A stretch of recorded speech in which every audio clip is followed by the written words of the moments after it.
মানুষ, ছাত্র জনতা, গরিব মানুষ এই স্বৈরাচারী শাসকদের উৎখাত করেছে।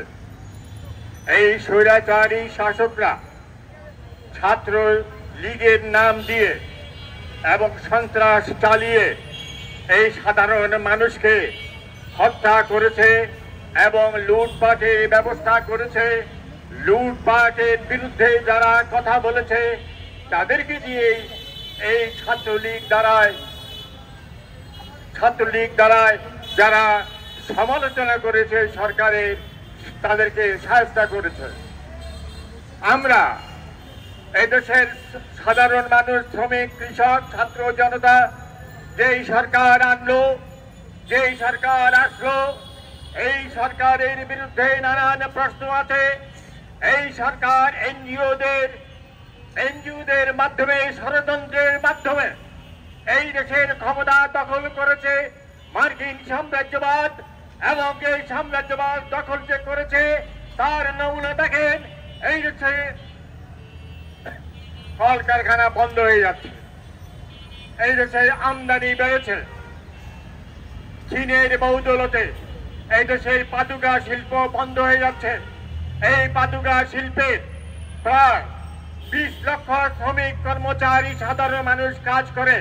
সেই আমদানির ফলে, অবাধ আমদানির ফলে পাদুকা শিল্পে সেই 20 লক্ষ শ্রমিক এখন ঝুঁকির মুখে। গার্মেন্টস গুলো বন্ধ হয়ে যাচ্ছে।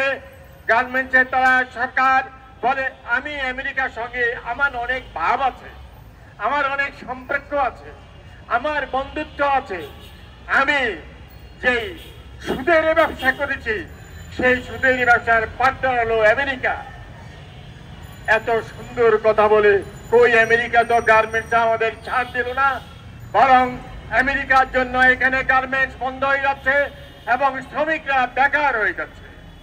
এই সমস্ত কারণে আমরা এই ফ্যাসিবাদী বাম মোর্চা আমরা আন্দোলন করছি। আপনারা জানেন, সংবাদপত্রে দেখেছেন, কুমিল্লার মাইক দিয়ে প্রচার করেছে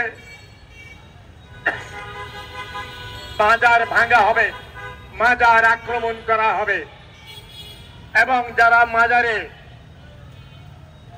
ব্যবস্থাপনায় যারা আছে তাদের সাহায্য করা হবে। মাইক দিয়ে প্রচার করে লোক জড়ো করে কুমিল্লায় মাজার আক্রমণ করেছে। সেখানে নিরীহ ধর্মপ্রিয় মানুষকে আহত করেছে, আগুন ধরানো হয়েছে। এই সরকার কি করছে? হঠাৎ তো কেউ যায় নাই, তাহলে সরকার কি করলো? 2 দিন আগে যে মাইকিং করলো, সেই মাইকিং দিয়ে যে আগুন ধরানো হলো মাজারে কুমিল্লায়, সরকারের পুলিশ, সরকারের সেনাবাহিনী, সরকারের এনসিপি যারা নাকি ক্ষমতায় আছে, যারা নাকি তাদেরকে ক্ষমতায় এনেছে, তারা কোথায় ছিল?